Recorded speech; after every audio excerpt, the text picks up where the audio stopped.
Ya, saya mendengar informasi, saudara. Saya mendengar informasi 3 hari. 3 hari sebelum Habib pulang, itu sudah ada dirancang operasi intelijen untuk menjerat, menangkap, mengurung Habib Rizik Syihab, bukan dengan kasus-kasus hukum yang sebelumnya ada. Apa itu?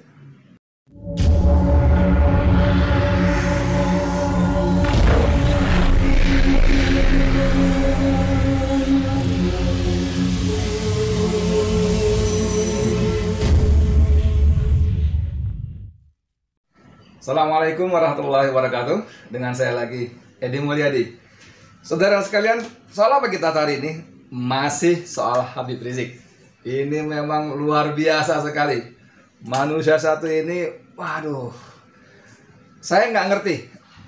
Pada video saya sebelumnya saya sudah sampaikan bahwa penguasa, rezim yang sekarang berkuasa menjadikan Habib ini sebagai musuh utama.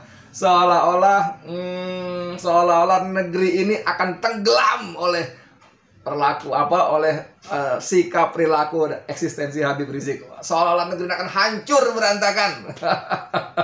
Sehingga seluruh aparat, seluruh birokrasi, seluruh sumber dana, sumber daya dikerahkan semua untuk kayak nggak ada masalah lain ya. Kemarin saya bicara masalah utama kita negeri ini adalah ekonomi yang jeblok, ya kan? Kemudian pekerjaan tidak ada, susah, ya kan? Pengangguran di mana-mana, daya beli masyarakat turun, jeblok, hancur, perusahaan banyak tutup, utang luar negeri yang hampir 7.000 triliun dengan bunga yang sangat tinggi, macam-macam dah. Tapi kan penguasa ini tidak melihat itu sebagai masalah. Masalahnya adalah Habib. Nah, saudara sekalian, waktu Habib mau pulang, kita semua umat yang menunggu-nunggu rindu kepada beliau itu berpikir, wah nanti kalau Habib pulang akan dikriminalisasi lagi. Kasus-kasus hukumnya seperti cat palsu, ya, cat mesum palsu itu akan diangkat lagi. Mungkin nanti ada pidato Habib soal Pancasila, sila ketuhanan yang taruh di bawah itu misalnya. Lalu mungkin akan diangkat lagi soal Habib yang mengatakan sampurasun menjadi campur racun gitu ya. Ada lagi mungkin soal kalau Tuhan beranak bidannya siapa, ya, gitu-gitulah. Akan seperti itulah gitu. Ternyata sampai 2 pekan ini Habib pulang, masalah-masalah tidak muncul. Kenapa? Karena mungkin orang akan mengatakan ini terlalu mengada-ngada, itu semua udah selesai, udah tuntas segala macam lah, apa ada SP3. Jadi terlalu mengada-ngada. Nah, ternyata penguasa kita punya rencana lain dengan kepulangan ini. Ya, saya mendengar informasi, saudara, saya mendengar informasi 3 hari.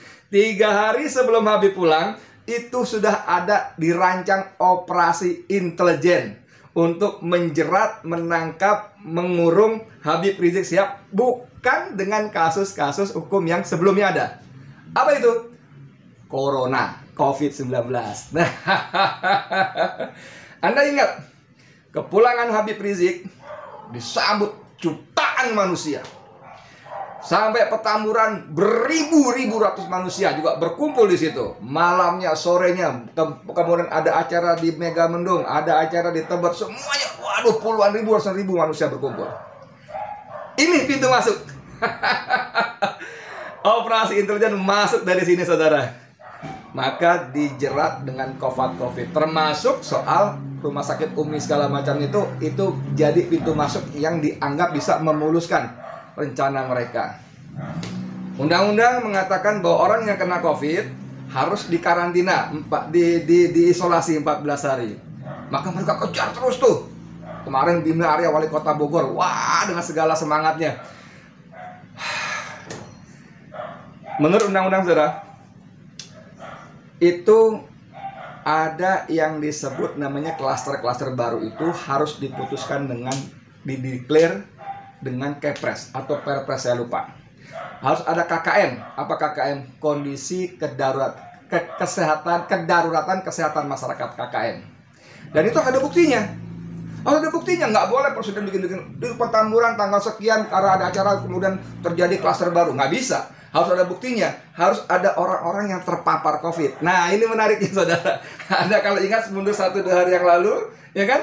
Ada penyemprotan disinfektan di sana. Wah, dibentuk opini itu seolah-olah Petamburan menjadi calon minimal, cari klaster baru penyebaran COVID di sana. Aduh, tapi saudara, kalau dilihat ya, Mana ada sih? Biasa orang nyemprot COVID itu pakai baju astronot lah itu ya. Tapi ini duduk di kap mobil polisi, gagah, di belakang diiring oleh brimob-brimob bersenjata lengkap. Aduh, ini nyemprot disinfektan apa menyerbu musuh teroris gitu loh. Luar biasa. Jadi memang diciptakan suasana seperti itu. Kemarin di Sentul ada sebuah televisi swasta yang sudah terkenal menyebarkan fitnah, menyebut Habib dijemput tim COVID. Itu fitnah, saudara. Yang ada cuma demonstrasi kelompok kecil manusia kira-kira 15 orang, dijaga tentara dan polisi. Mereka menuntut Habib untuk ditangkap, diproses secara hukum. Tidak ada penjemputan. Itu fitnah luar biasa. Hari ini juga dipanggil dalam konteks keraman kerumun itu. Dan hari ini Habib tidak hadir ke Polda. Dan pasti media akan mengatakan Habib mangkir. Soal tidak datang ini pastilah Habib Rizik dan timnya, tim orang-orang dekatnya pasti ada kalkulasi tertentu. Sehingga beliau memutuskan tidak hadir. Tapi kembali ke soal tadi. Ada operasi intelijen 3 hari sebelum Habib pulang. Sudah dirancang gitu, Pak. Habib harus bisa dijerat, dilumpuhkan dengan COVID ini. Ya kan? Hari ini makanya gitu. Dibuatlah, dites, di Petamburan ada rapid test. Ratusan orang dites serentak, saudara. Ingin diada supaya ada angka, iya terjadi klaster baru, banyak yang kena COVID akibat acara Petamburan. Tapi saudara sekalian, kita orang Islam. Wa makaru makarallah wallahu khairul makirin. Mereka menyusun rencana, tapi Allah juga menyusun rencana. Dan Allah adalah sebaik-baiknya pembuat rencana. Anda tahu hasilnya? Dari ratusan orang yang dites rapid di Petamburan, tidak ada yang positif COVID. Masya Allah, Allahu Akbar. Ditemukan 5 orang memang, 5 orang positif. Tapi setelah di tracing, mereka bukan kena COVID dari acara Petamburan. Mereka kena COVID ketika berlibur sebelumnya. Allah Akbar. Allah selamatkan. Wa makaru makarullah wallahu khairul makirin. Saudara sekalian, bayangkan kalau rencana mereka sukses, Habib bisa dibuktikan kena COVID. Maka menurut peraturan, orang yang kena COVID harus dikarantina 14 hari. Bisa dibawa ke rumah sakit dan di Kemayoran itu, ya kan? Atau bisa di mana saja, di Pulau Galang misalnya. Widih. Dan mohon maaf ya, itu bagian dari rencana operasi intelijen. Jangan salah, itu yang saya dengar. Jadi saudara, kembali di ujung video ini saya ingin mengatakan, please deh, wahai penguasa, terlampau banyak masalah di negeri ini. Negeri kita ini, aduh, soal APBN yang nggak punya duit, yang bayar birokrasi, menjalankan pemerintahan kalau sampai November, Januari, Desember tidak ada. Aduh, saya nggak tahu bagaimana roda pemerintahan dijalankan, uangnya nggak ada. Banyak sekali korupsi yang merajalela, nepotisme, tidak adilnya hukum, tajam ke bawah, tumpul ke atas. Terlampau banyak masalah negeri ini. Kenapa sih? Kenapa sih kalian sibuk betul ngurusin Habib Rizik, mengkriminalisasi? Jangan deh ya, jangan. Saya nggak tahu video ini ditujukan kepada siapa, saya nggak tahu. Tapi kepada mereka yang punya hati nurani, yang sekarang sedang mendapat amanah jabatan publik sebagai pejabat publik, mulai dari siapa yang nggak tahu lah, mungkin dari presidennya ke bawah, menteri segala macam. Karena untuk melancarkan operasi intelijen, mereka benar-benar menghalalkan segala cara,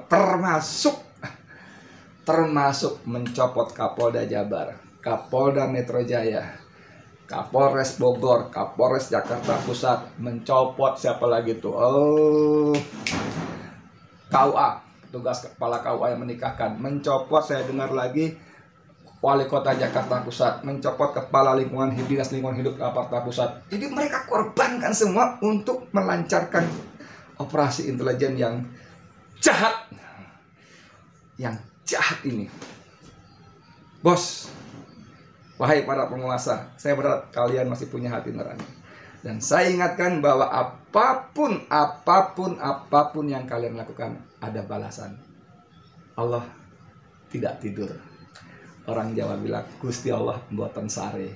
Semua Allah siapkan balasannya. Kalau Anda berbuat baik, beramal soleh, Allah sediakan ganjaran pahala. Kalau kalian jahat, Allah sediakan neraka jahanam. Neraka jahanam. Oke, dari saya sekian. Edi Mulyadi. Assalamualaikum warahmatullahi wabarakatuh.